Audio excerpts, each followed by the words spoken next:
हर खबर को सबसे पहले देखने के लिए हमारे चैनल पार्लियामेंट्री बिजनेस को सब्सक्राइब करें, सभी वीडियोस को लाइक और शेयर करें और सभी ताज़ा अपडेट्स पाने के लिए बेल आइकन बटन दबाना बिल्कुल ना भूलें। नमस्कार, हमारी खास पेशकश में आपका स्वागत है। मैं हूँ आपके साथ हर्षा शर्मा। रक्षाबंधन भाई बहन के प्यार का पर्व है जो रेशम की पतली सी डोर में बंधकर एक रिश्ता और भी मजबूत हो जाता है। इस दिन बहन के हाथों भाई को खिलाई गई मिठाई रिश्ते में और भी मिठास खोल देती है और भाई का छोटा सा तोहफा बहन को बड़ी सौगात लगता है। भावनाओं की जो पवित्र धारा सदियों से बहती आ रही है वो वक्त के साथ काफी बदली। कभी रण क्षेत्र में ढाल बनी है रेशम की डोरी, तो कभी इसी डोरी ने द्रौपदी की लाज बचाई। हमारी खास पेशकश में हम आपको इतिहास के पन्नों से रूबरू करवाएंगे जो रक्षाबंधन को और भी पवित्र बना देंगे। तो चलिए शुरुआत करते हैं हमारी खास पेशकश की।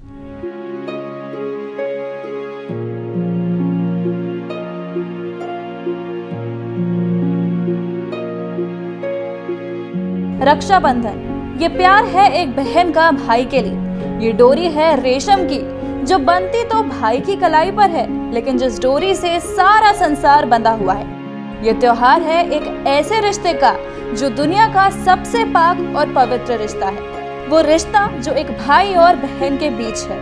भाई बहन के प्यार का ये त्योहार है रक्षाबंधन। इस दिन का इंतजार बहनें महीनों से करती हैं। जो कस्में भाई अपनी बहनों की रक्षा के लिए हर साल राखी के त्योहार पर खाते हैं, उन कस्मों का पालन पुराणों में भी कई बार देखा गया है। जो उम्मीदें बहनें अपने भाइयों की कलाई पर राखी बांधते हुए हर साल करती हैं, उन उम्मीदों की डोर कहानियों में कई बार बांधी गई। हिंदू धर्म में रक्षाबंधन का त्योहार काफी धूमधाम से मनाया जाता है।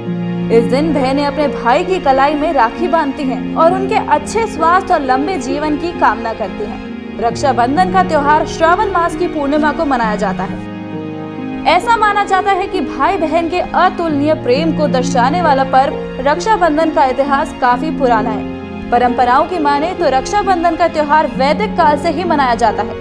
ये पर्व हिंदू धर्म के मुख्य त्योहारों में से एक है। ये भाई बहन का प्यार ही है जो धर्म से परे है। इतिहास भाई बहन के इस प्यार का गवाह है। वह इतिहासकार भी इससे जुड़ी कई कहानियां बताते हैं।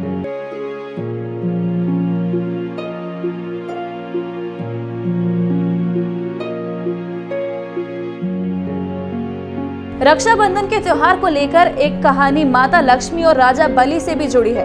पुराणों के अनुसार एक समय ऐसा भी आया था जब देवी लक्ष्मी को भगवान विष्णु को पाने के लिए खासे प्रयास करने पड़े थे। स्कंद पुराण के अनुसार एक राजा बलि ने स्वर्ग को पाने की इच्छा से घोर तप किया। राजा बलि की इस तपस्या से देवराज इंद्र काफी घबरा गए और सभी देवताओं के साथ इस समस्या को लेकर भगवान विष्णु के पास पहुंचे। जहां भगवान विष्णु ने वामन अवतार लेने का निश्चय लिया, जिसके बाद भगवान विष्णु वामन अवतार में राजा बलि के पास भिक्षा मांगने पहुंचे और भिक्षा में उन्होंने राजा बलि से 3 पग जमीन मांगी। जिसके बाद भगवान विष्णु ने वामन अवतार में एक पग से स्वर्ग, एक पग में धरती नाप ली। अब ऐसे में सवाल उठा कि भगवान अपना तीसरा पग कहाँ रखें। ऐसे में राजा बलि ने अपना शीश आगे कर दिया। भगवान के पैर का भार इतना था कि राजा बलि पाताल में चले गए, लेकिन अपनी तपस्या और भक्ति के बल पर राजा बलि ने भगवान विष्णु से हर पल अपने सामने रहने का वरदान मांगा। राजा बलि के इस वचन की वजह से देवी लक्ष्मी काफी परेशान हो गई। ऐसे में नारद ऋषि के सुझाव पर देवी लक्ष्मी अपने पति को वापस लाने की इच्छा से राजा बलि के पास पहुंच गई और राजा बलि के पास पहुंचकर लक्ष्मी जी के कच्चे धागे का सूत्र बलि की कलाई पर बंध गया और उपहार में भगवान विष्णु को वापस मांग लिया। कहा जाता है कि रक्षाबंधन का अनुष्ठान यम द्वारा किया जाता है। मृत्यु के स्वामी और यमुना नदी जो भारत में बहती है। यम और यमुना भाई बहन थे, लेकिन यम अपनी बहन यमुना से 12 वर्षों तक नहीं मिले थे। वे अपने भाई को याद करती थी और उनसे मिलना चाहती थी, इसलिए वो मदद के लिए देवी गंगा के पास गई। तब देवी गंगा ने अपने भाई यम को अपनी बहन यमुना से मिलने के लिए कहा, जिसके बाद यम अपनी बहन के घर गए और फिर यमुना ने उनकी कलाई पर राखी भी बांधी। यम उसके इशारे से इतना प्रभावित हुए कि उन्होंने उसे अपनी अमरता का वरदान दे दिया। उन्होंने ये भी घोषणा की कि कोई भी भाई जो राखी बांध रहा था और अपनी बहन की रक्षा करने का वादा करेगा वो अमर हो जाएगा। एक और कथा के अनुसार भगवान गणेश के बेटे शुभ और लाभ एक बहन चाहते थे। तब भगवान गणेश ने यज्ञ वेदी से संतोषी माँ का आह्वान किया। रक्षाबंधन शुभ लाभ और संतोषी माँ के दिव्य रिश्ते की याद में भी मनाया जाता है। ये रक्षा विधान श्रावण मास की पूर्णिमा को प्रातः काल संपन्न किया गया था। तभी से रक्षाबंधन अस्तित्व में आया और श्रावण मास की पूर्णिमा को मनाया जाने लगा। महाभारत में भी रक्षाबंधन के पर्व का उल्लेख है। जब भगवान कृष्ण ने राजा शिशुपाल को मारा था तो युद्ध के दौरान कृष्ण के भाई हाथ की उंगली से खून बह रहा था। इसे देखकर द्रौपदी बेहद दुखी हुई और उसने अपनी साड़ी का टुकड़ा चीरकर कृष्ण की उंगली में बांध दिया, जिससे उनका खून बहता बंद हो गया। कहा जाता है तभी से कृष्ण ने द्रौपदी को अपनी बहन स्वीकार कर लिया था।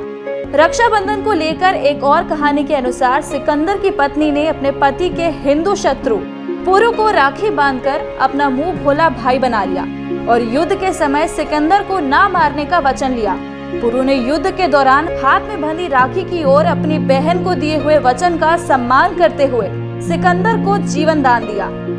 सिकंदर और पोरस ने युद्ध से पहले रक्षा सूत्र की अदला बदली की थी। युद्ध के दौरान पोरस ने जब सिकंदर पर हमला करने के लिए अपना हाथ उठाया तो रक्षा सूत्र को देखकर उसके हाथ रुक गए और वो बंदी बना लिया गया।